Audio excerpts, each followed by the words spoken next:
Alright guys, welcome to another review. Got something that I'm actually quite excited for, and it's one that I've obviously heard of, but nowhere seemed to stock it near me.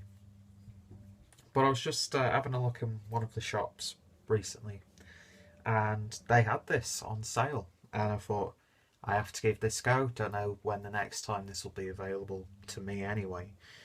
And it's from the Augustiner Brewery out of Munich, who of course do probably the best Helles lager in the world for me personally.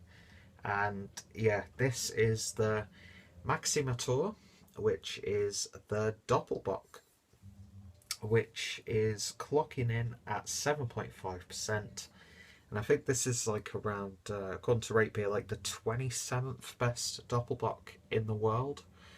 I think the one that's first is the Eyinger. I can never remember the name of it.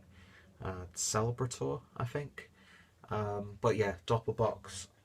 I really, really like Doppelbox, and yeah, hopefully this is as good as I hope it will be. So, nice amounts of smoke there. But yeah, really lovely artwork. It's actually quite dark for some reason. Let me try and adjust that so you can actually see the beer properly. Yeah, that's the best that I can do. But yeah, it's got this like nice green background, and not too sure who that is an image of. But yeah, very nice and bold, and I just love that little neck label. There's something about it. I like the typography in it. I like the colour scheme.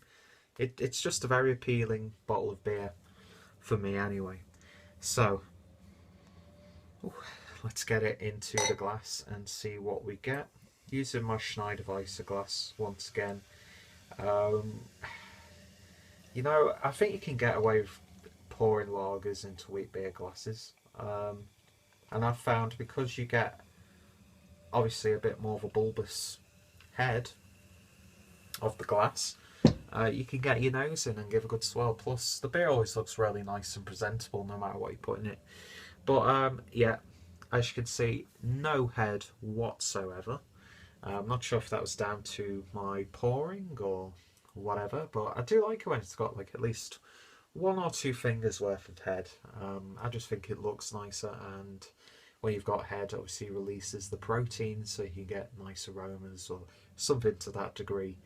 But yeah, it looks good. When I hold up to the light, it looks almost like um, a glass of cola. But when you do hold it directly up to light, you get some really nice ruby hues, and it's actually got a nice clarity to it.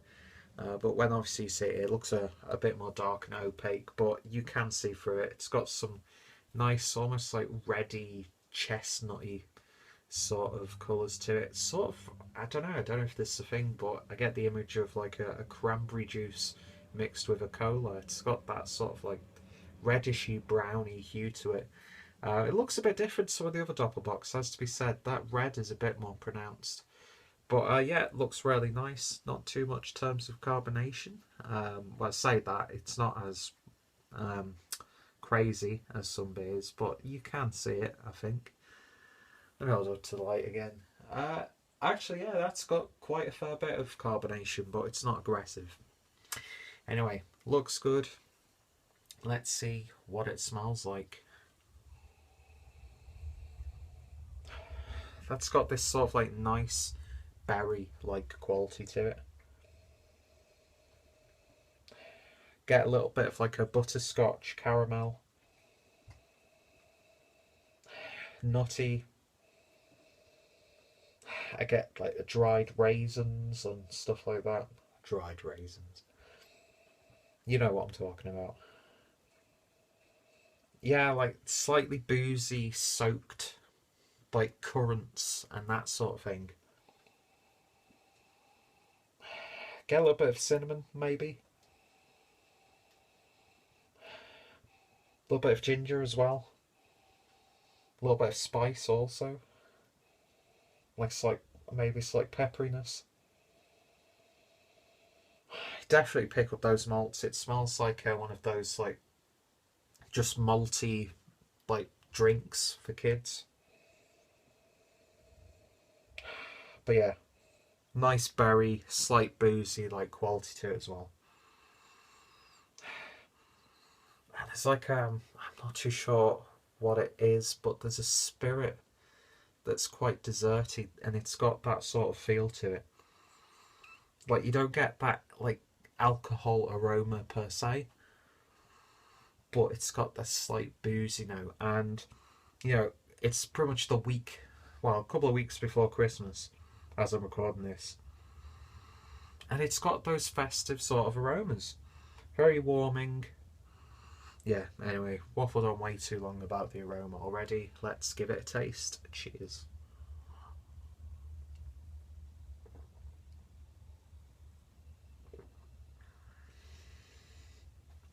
Ooh. You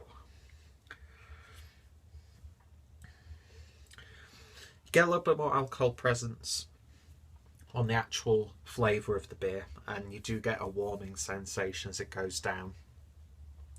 But you kind of expect that with a Doppelbock. I mean, it's not as harsh as, let's say, the alcohol quality you get in like a Paulana Salvatore, which figures 7.9%. But the alcohol is definitely evident in this. But it's not unpleasant, and it goes back to that sort of like liqueur, slight desserty liquor almost. Carbonation, nice tingling sensation, but it's not too overpowering. It helps that slightly heavy body dissipate nicely. I mean, you do get a slight lining on your mouth as you're drinking it. It's got a nice sort of like dessert like bitterness right on the back end. Maybe a hint of licorice on the back end actually. But yeah.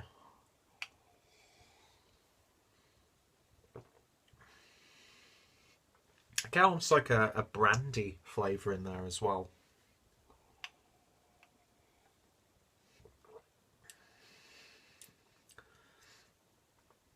Yeah.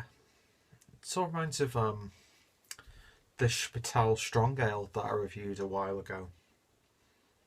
In terms of flavour, obviously that was a lot more stronger than this. But yeah, it is quite boozy, but not in an alcohol sort of way, if you get what I mean. Like, it's not an unpleasant characteristic.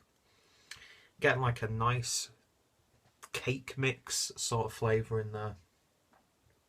Sort of like a Christmas pudding, maybe, mince pie, that sort of thing. Definitely feels almost Christmassy, this beer. And I'm not sure if this Doppelbock is available all year round, or if it does tend to get brewed for the festive season. But it's got a lot more like Christmassy winter characteristics than most winter beers here in Germany.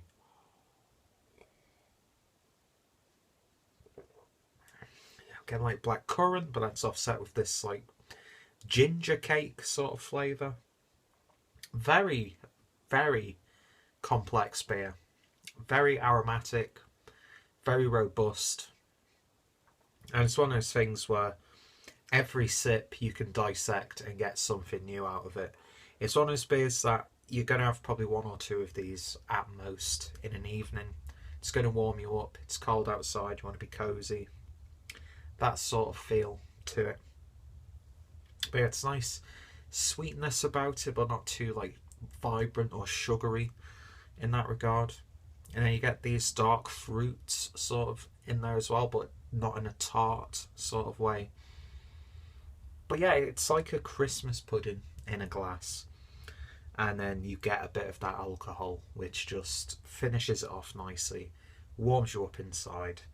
And yeah, a very interesting take on the Doppelbock indeed. I can definitely see why it is so highly regarded. But compared to other Doppelbocks that I've had, yeah, it is one of the best ones that I've had actually. And it's definitely a contender to go up against Weltenberger's Assambock, which is my favourite Doppelbock. So maybe in the future I'll do like a Assambock versus this, or maybe I do a fatal three-way with the Assambock, Paulana, Salvatore again, one of my favourites. But yeah, bottom line is Augustiner deliver once again. You know, definitely one of my favourite breweries here in Germany, Bavaria especially. And yeah, it encompasses what I love about the style. And yeah, in terms of a rating, it's not perfect by any means, but it's definitely 8 and 9 out of 10 from me. If it was a bit more easy to get hold of, maybe, no, I wouldn't give it an extra point or anything like that. But yeah, very solid beer indeed. And if you like your Doppelbox and you see it in your local shops or on your import websites, pick yourself up a bottle because you could do far worse than this one. So, 9 out of 10 from me. I've reviewed a couple of the Augustiner beers down below. Like I said, the Hellas Lager beer is one of my favourite beers ever. And, you know, it's just a Hellas beer at the end of the day. But yeah, check out the brewery, check out my playlist down below, check out my Doppelbock playlist, and I hope you will join me next time for another beer review. Thank you guys for watching, and see you all later. Cheers.